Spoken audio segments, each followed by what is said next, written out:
Hello and welcome to your GMan Season 16 Division 5A Matches of the Week recap for Week 1. I'm Lord Sigmund and I'm going to be going through your matches for the week and predictions for next week. So, apologies in advance, I've taken a few recap videos but my mouse is playing up so the camera plays up in a couple of them. In case you get motion sickness, I'm afraid. Yes, so the first match this week is the Trailer Park Boys Saddam's Chaos team versus Malice in Zonderland, Stupid Puppies Amazon team. So, I predicted that the Zons would take this one. Incorrect prediction, I'm afraid. It was a 1-1 draw. I did think it was going to be close, but I did think the Zons would be able to pull it out. But no, it was a draw this week. Incredibly even match though, if we have a look at the stats. Got 43% ball possession for each team. Only 8 versus 6 armor breaks, even though the Chaos had twice as many blocks. But the Chaos did get 3 casualties and a kill out of that, where the Zons didn't even get a knockout, which I think might have contributed to them not being able to pull out the win. And unfortunately enough, a Deadline Woman got the MVP as well, so that's 5 SPP down the drain. Leaving them only getting 5 this week. So, I'm going to give you a brief recap of the matches. Well, it'll be longer for some of the matches. And then every now and again I will have some video to go along with that. So, the Chaos chose to receive this at the start, and the Amazons induced a wizard. The Zons kicked deep though, and the Chaos get a touchback onto a line of scrimmage warrior, the one without the skill, so obviously looking for a skill up there. Both teams start tentatively, barely moving any players forward at all, taking a blitz and here and there, manoeuvring a little, but the Chaos ball carrier doesn't move forward until turn 3. Turn 4, the Chaos kill a sidestep blitzer, but the Apothecary saves it to a niggle. But they let themselves get boxed in at the side of the pitch, completely surrounded by Amazon players, relying on their ability to bash out of it. Turn 5, the Chaos are still facing a wall of Amazons, but have cleared the side that was boxing them in. Curiously though, they leave their ball carrier next to an Amazon blitzer on the floor, perhaps thinking that because it's strength 4, they're safe. But still, with a blitzer with block against a rugged Chaos warrior, I'm going to take that uphill block. But the Amazons decide to use their wizard instead. They bolt the ball carrier, while the blitzer on the floor clears the beastman that was marking the spot where the ball lands. They manage to get another blitzer to retrieve it, but their go for it to safety fails, unfortunately. The Chaos then manage to retrieve the ball themselves on the following turn, with the plus IG beastman that attempts to pick up fails, but it scatters onto a beastman behind him, who's actually in a safer position anyway. But it does end a turn without them being able to get anybody in scoring range. Yeah, so the Chaos throw their opportunity for touchdown away though on the next turn by not ensuring any players in a scoring range for turn 8, instead focusing on bashing to try and free the ball carrier.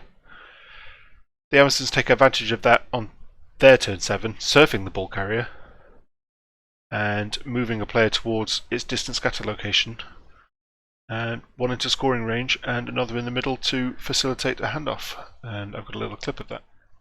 So here they are, setting up the surf for the ball carrier on turn 7. A few push arounds, and then with a reroll they get the surf. And the ball scatters all the way to the back of the pitch, right against the end zone.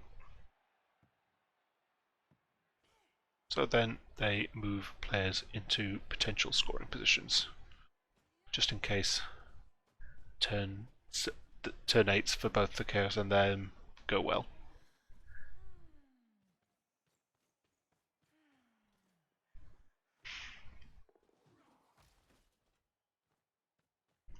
So we'll skip over turn 8 for the Chaos team because not a lot happens, and then go straight to the Amazon turn 8, where they pick up the ball with a 3+ pickup, they make the 5+ pass, the 3+ catch, and they make the 3+ handoff down here. And apologies, this is where the camera's going to go a bit mental.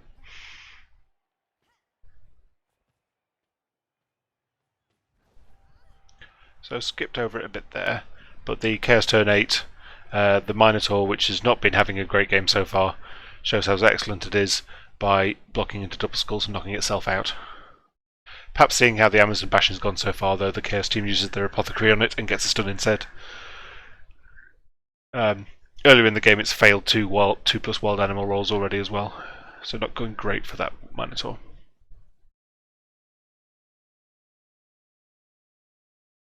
So the attrition after that, even though the Amazons scored well there, the attrition setting in, and a failed knockout roll means that they set up with 9 players for the second half against a full Chaos team. And the Chaos team come out swinging. There's 8 players by their turn 11, and they go down to 7 on turn 12 after a Minotaur kills a Lion Woman, the one that got the MVP there. That attrition plus and be successfully screened off by the Chaos lead the Amazons to make a desperation play on turn 12 by running a blitzer with the ball on her own into the Chaos half, within blitz range of multiple enemy players. Luckily for them, the Chaos sack fails with a push, but rather than risking the 4+ dodge into 3+ dodge for the touchdown, they play it safe, well, safe-ish, and they run the ball back to the line of scrimmage on turn 13, and then to their own end zone on turn 14. I think that's perhaps the wrong choice, as I don't really rate their ability to protect the ball for 3 more turns with so few players compared to the Chaos team. And perhaps sensing this, they again go for a desperation solo run into the Chaos territory on turn 15. Nuffle doesn't smile on them twice though, and the Chaos team get the sack this time. And perhaps learning from the Amazons in the first half, the Chaos team put a player in scoring range this time, ready for the touchdown.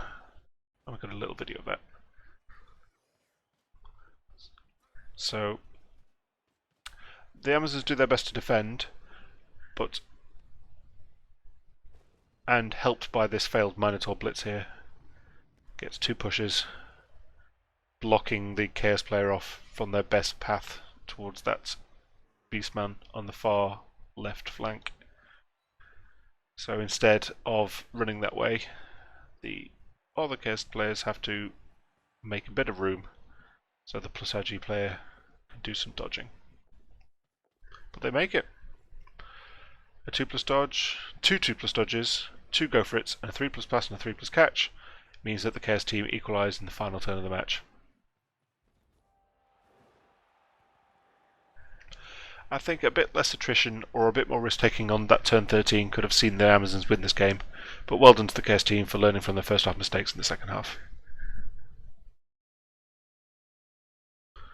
So, next matchup we have Best Luck is Bad Luck, Rightful's Dark Elf team versus FC Ammenstein, Hummerseps Pro Elf team, and the eventual winners of this division. Predict this one correctly. Runaway win by the Pro Elves.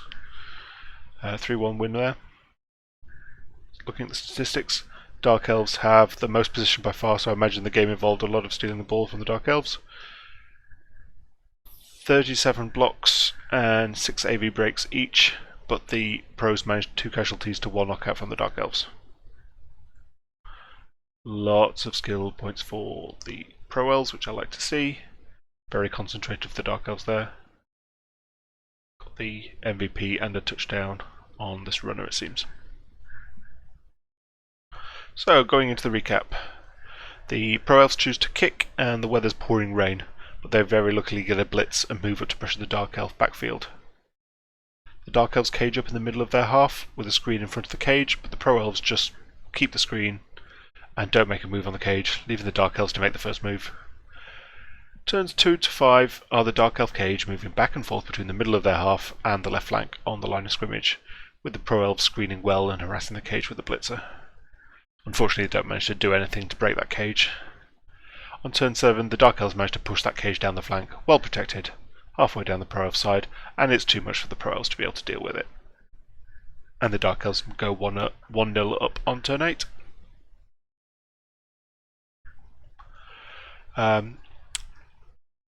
Leaving 1 turn for the Pro Elves to attempt a 1-turn touchdown. Oh, we've got a little video.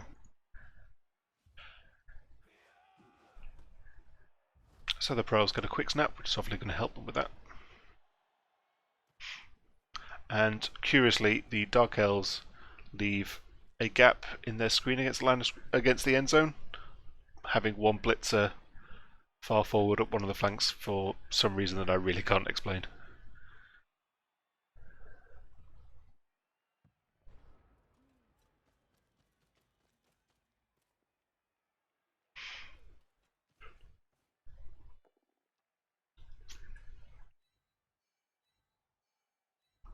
Luckily they get the push from the initial one die block on the blitz.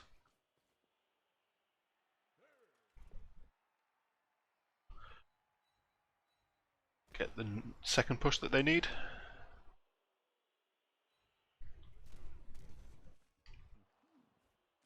Puts one player out of the way. Now they could score from here with 2 go for it's, but they go for another push and get it. So the pickup, a pass, with a safe throw, but not needed, and Nerves of Steel doing an excellent job. And straight down the hole that was left with a single go for it to equalise going into the second half. The rain clears up for the second half, and the Pros start their offence by pushing both catchers down an open flank past the Dark Elf screen and holding the ball back on a thrower deep in their own half. On the next turn, a Pro Elf blitz clears one of the catchers to remove the risk of intercept, and the Pro Elves managed an easy 2-turn touchdown to go 2-1 up on turn 10. Standard Elf play. The Dark Elves go more aggressive this time on their offence, sending 3 Elves into the Pro Elf half and only screening the ball carrier further back rather than caging it. They do turn that into a cage on turn 11, but one half of the cage is a square away from the ball carrier, leaving an opening for the AG5 Pro Elf blitzer to cage dive on a 3+ and get the 1 dice blitz pow to sack the ball carrier. But because it's in a cage, they don't manage to retrieve it or really surround it where it lands. The Dark Elves manage to retrieve the ball on their turn 12, but the cage is in tatters by this point, and they only manage a line defence with 2 players flanking the ball carrier. Nuffle doesn't smile on them twice. The Pro Elves don't get the power on the 1 die blitz this time, and the Dark Elf ball carrier ends up against the sideline with 4 Pro Elves around him. On the Dark Elf turn 13, the ball carrier makes a break for it. He makes the first 3+ dodge using his dodge reroll, the second 4+ dodge with a team reroll, and then skulls the 1 die blitz to freedom, leaving the ball right on the sideline next to where he fell, which the Pro Elves promptly pick up, cage on the sideline themselves before advancing it down the pitch and scoring a 3rd touchdown on turn 16 with minimal Dark Elf resistance. So we have our first entry into the Hummersep Hall of Fame in a magnificent triumph against the Best Luck is Bad Luck Dark Elf team coached by Rightful. And we will hopefully see more entries in the Hall of Fame as the weeks go on. I say hopefully, we definitely will. So, next up is Lijan's Chaos Bulls, Chaos Dwarf team versus Murphy's Chem Killers Chemry team. Well, it's not next up, but it's the one I've just said, so I'll do that one next. So, another correct prediction for me. I went 2-2 on predictions this week, but yes, not a lot of AV breaks. 8 AV breaks for the Chaos Dwarves and 6 AV breaks for the Chemry team. But the Chaos Dwarves got 2 knockouts and 3 casualties from those 8, whereas the Chemry only got 1 of each. Possession stats show that the Chemry team only had the ball in the opposing half for 1 turn, really. Not great for them. And if we have a look at the skill points, they got 1 casualty along with the MVP. The MVP did go on the Mighty Blow Tomb Guardian though. It does have AV8, which is unfortunate, but yes, extra skill points on that guy can't hurt at all. So moving into the recap, the Chaos Dwarves choose to receive and get a quick snap. The ball lands far back on the sideline, and they retrieve it with a hobgoblin. The Khemri team set up the screen with their Tomb Guardians, while the Chaos Dwarves made a loose cage around the ball carrier, which they push into the Khemri wall turn on turn 3. A failed Tomb King block leaves them an opening, and they surf the thrower art that had been harassing the ball carrier, and move the ball carrier into a safe position downfield, with the cage now screening. And then spend several turns effortlessly stalling out. The Khemri do not come close to even vaguely threatening the ball carrier, and nothing much happens until turn 8, when they score, ending the first half 1-0 up to the Chaos Dwarves. And we can see from the score, nothing much changes in the second half either. They both set up with full teams for the second half. The kick lands on the line of scrimmage, and a Tomb Guardian miraculously catches it with a 6. They then move him into the loosest of cages, basically a circular screen around it, using the whole team. The Chaos Dwarves respond with a 2-deep screen across the pitch, forcing the Khemri to actually make a move first, which they completely fail to do. The Khemri team instead just readjust that cage for the next 3 turns. The ball carrier doesn't move at all between turns 10 and 13. On turn 14, though, he makes a break for it, having moved to the side previously.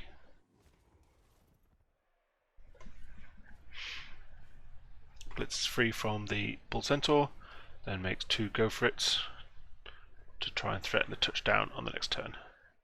But, as you can see on the other side, we have a potential blitz opportunity from the Chaos Dwarf Bull Centaur that's on the left hand side of the pitch there.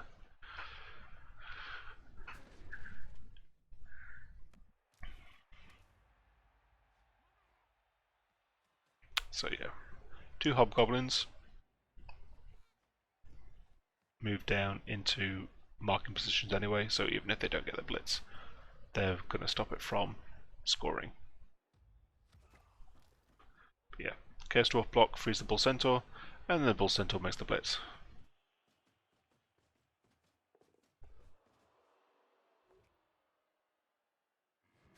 Gets both down, but that's good enough. Nobody's going to get that ball back from there.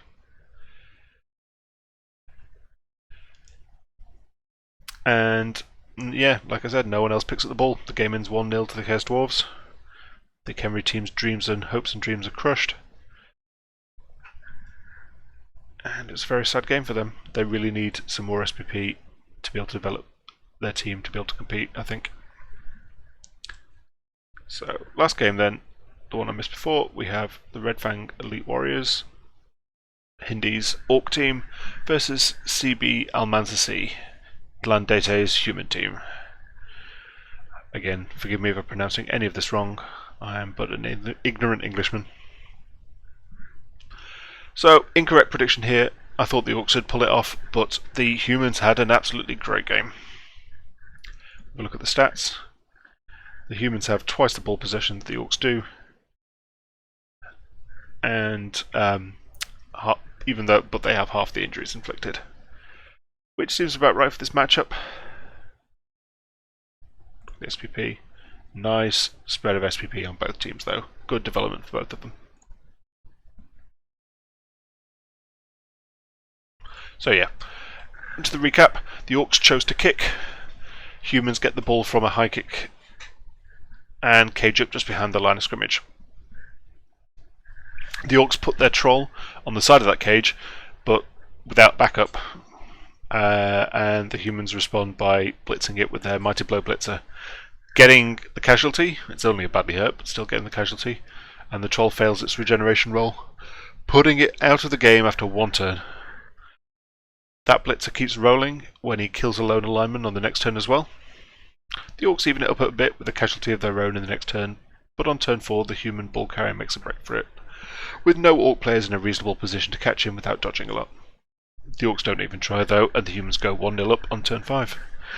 This does leave the Orcs 4 turns to equalise though, which they do handily with the help of a strength 4 wall of Black Orcs, a couple of failed human dodges, the very tragic death of that mighty blow blitzer that did so well at the start of the game, and 2 go for it's from the ball carrying thrower on turn 8 to equalise going into the second half.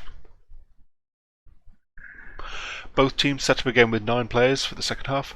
The humans get a perfect defence, but only use it to move their line of scrimmage players away from the mighty blow blitzer. The Orcs get the ball and fail a pass back to their thrower, which leads the humans to overcommit a bit to try and get it back, marking it up with 2 catches. The Orcs are able to blitz it free though, and the thrower retrieves it, but they take it to a relatively undefended flank on the line of scrimmage on turn 11. And so starts the second half back and forth between the human and Orc team. The humans get the easy sack and retrieval on their turn 11. The Orcs fail their sack response, only getting a push. It doesn't matter though, as the humans fail their dodge away with the ball carrier, and the Orcs get it back on to the human half on turn 13. It is undefended again though, and the humans take it back from them on the following turn, and finally finish off the job with a 4+ handoff, a 3+ dodge, and a go for it to score the winning touchdown for the human team on turn 15. This was an extremely scrappy match. On every turn, especially in the second half, it seemed like possession was swapping from team to team. But with the higher movement, dodge on some players, and the early removal of that troll, the humans get the win. So let's have a look at the standings as we move into week 2. We have the Pro Elves and the human team and the Chaos Dwarves all with 1 win each, but the Pro Elves are rightly on top due to their 2 touchdown difference. Then we have the Chaos and Amazon team holding up the draw spot in the middle due to their match this week, with the Orcs, the Khemri and the Dark Elf team chasing up the bottom. The Dark Elves are at the bottom because of their -2 touchdown difference.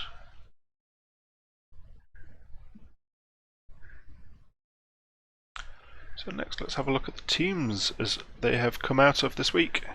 So first, FC Amundsen. We have absolutely no difference.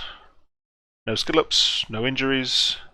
The loner got the MVP and wasn't hired from it. A smattering of small amount of skill points extra here, but no difference from last week at all. Trailer Park Boys, Saddam's Chaos team.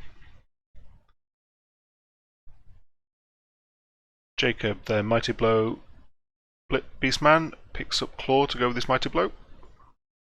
That's going to crack some cans.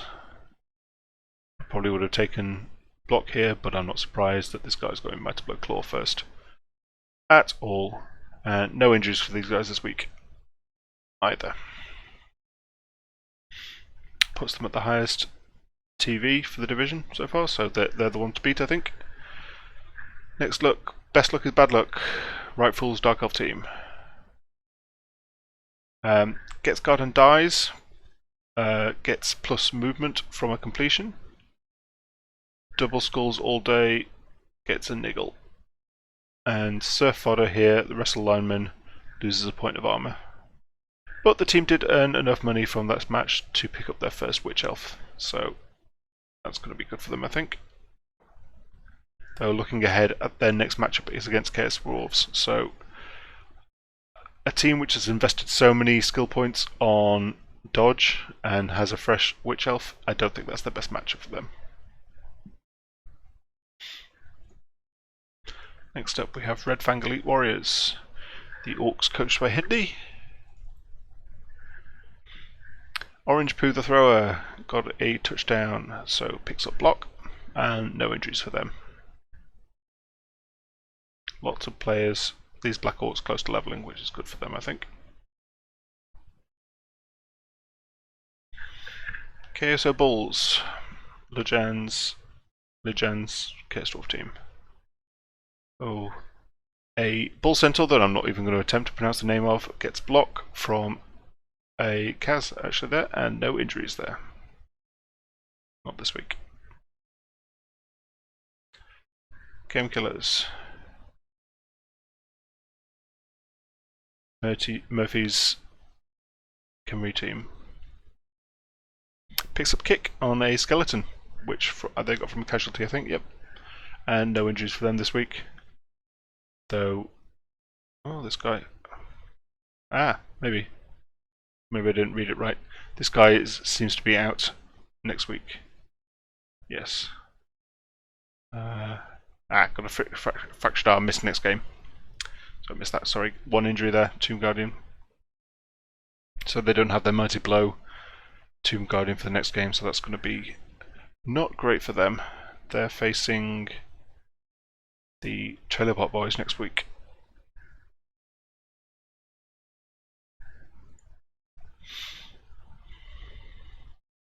Landete's GMan team.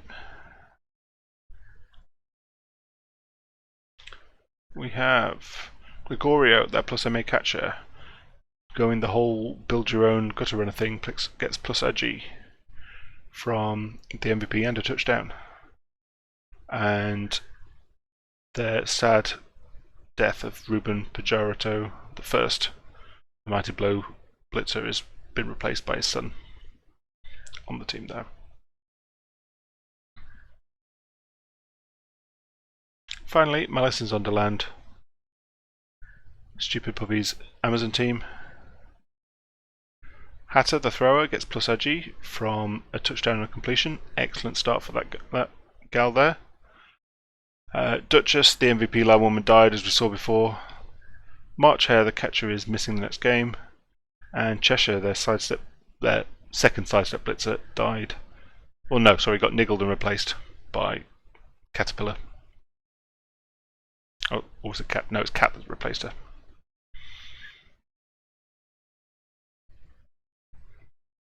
So now let's have a look at the division statistics as they stand.